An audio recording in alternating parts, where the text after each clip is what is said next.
Olá meus queridos, tudo bem com vocês? Sejam muito bem-vindos a mais um Tivete Conta. E hoje nós vamos aprender e conhecer um pouquinho sobre São Padre Pio. Sim, gente, hoje é dia de São Padre Pio, estou muito feliz porque eu sou apaixonado por esse santo e quero compartilhar com vocês um pouco dele aqui, para nós nos apaixonarmos um pouquinho mais sobre essa santidade, por esse testemunho de santidade de São Padre Pio. Para começar, gostaria de dizer que São Padre Pio, desde criança, ele já apresentava muitos sinais de santidade. Um sinal muito forte é que ele via o anjo da guarda dele e Nossa Senhora, e ele achava isso super normal. Para a gente não é normal, né? Porque a gente não vê assim. Mas São Padre Pio, ele via e ele achava estranho as pessoas também não verem o anjo da guarda e Nossa Senhora. Só isso para poder dizer que São Padre Pio, ele já apresentava essa santidade desde criança. E também um convite para a gente, né, pessoal?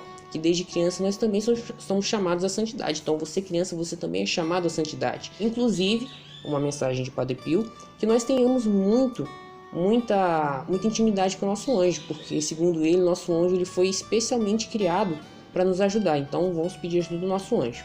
Mais tarde, São Padre Pio ele sente então a vontade o chamado ao sacerdócio.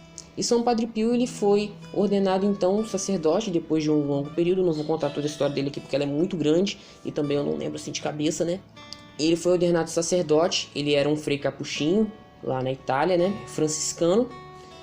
E durante o sacerdócio dele foi que aí apareceu a verdadeira missão de São Padre Pio. São Padre Pio, nos nossos tempos, ele é um claro exemplo de como o sacerdote deve ser. São Padre Pio, as características mais marcantes mesmo de São Padre Pio são as suas funções sacerdotais, principalmente a de celebrar a Santa Missa e a de confessar, ou seja, o sacramento da confissão e o sacramento da Eucaristia.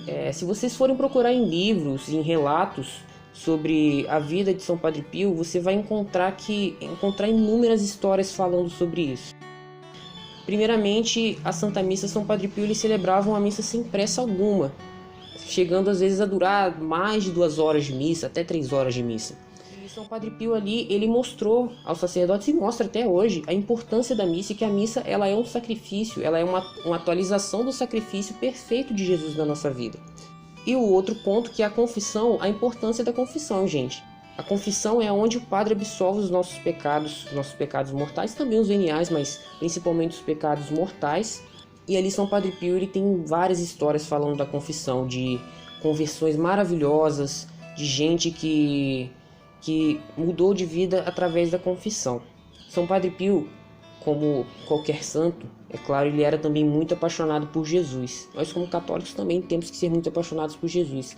Mas São Padre Pio ele foi apaixonado por Jesus de tal maneira que Jesus quis partilhar com ele o sofrimento da cruz.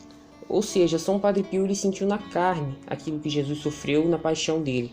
Então São Padre Pio foi marcado por Jesus com os estigmas visíveis, que eram os das mãos, os estigmas dos pés, que eram os pregos de Jesus, também o do lado. Depois de um tempo foram descobrir também que São Padre Pio tinha a marca da cruz que Jesus carregou. Aqui mais ou menos um hematoma de uns 10 centímetros de raio, de diâmetro, se não me engano, que era a cruz de Jesus. Além também, gente, dos estigmas invisíveis que São Padre Pio também carregava, que eram a da coroa de espinhos, dentre muitos e muitos sofrimentos que Jesus também passou. E ali São Padre Pio, ele mostrou pra gente uma coisa importantíssima também. Jesus através de São Padre Pio, no caso. Ele mostrou pra gente que pra gente realmente viver a cruz, a gente não precisa, é claro, ser estigmatizado como Padre Pio. Mas Padre Pio ele nos ensinou que o quê? Que o sofrimento ele é uma coisa boa. Que a gente tem que, é claro que com Jesus, a partir da graça de Jesus, nós temos que aprender a amar o sofrimento, para que a partir do nosso sofrimento nós possamos nos unir ao sofrimento de Jesus, assim como São Padre Pio fez. Cada sofrimento que ele sentia, ele lembrava também do sofrimento de Jesus. Ele oferecia tudo aquilo que ele sofria para Jesus. E ele oferecia aqueles sofrimentos em prol da conversão dos pecadores, das almas do purgatório, principalmente, que São Padre Pio também, ele era muito ligado às almas do purgatório, dentre outras coisas maravilhosas. Enfim, mais do que um místico, São Padre Pio ele foi um grande exemplo de cristão, gente. Sinceramente, eu creio que São Padre Pio ele foi, além de fazer muitos milagres, porque São Padre Pio também tem muitos milagres que são incríveis, né? Ele veio trazer pra gente um exemplo de pessoa, principalmente para os sacerdotes, de como ser um bom sacerdote. E peço que ele interceda por todos nós, para que nós entendamos que sofrer com Jesus é uma coisa boa, é uma coisa proveitosa. Espero que ele derrame muitas graças sobre a sua vida e que você possa também pesquisar muito mais sobre a vida dele. Gente, eu falei aqui uma coisa super corrida, porque não tem como falar da vida dele com um videozinho rapidinho do Tivete Conta, mas deixo aqui para vocês que vocês pesquisem sobre a vida deles, que vocês vão se apaixonar assim como eu me apaixonei. Então é isso, fiquem com Deus e tchau!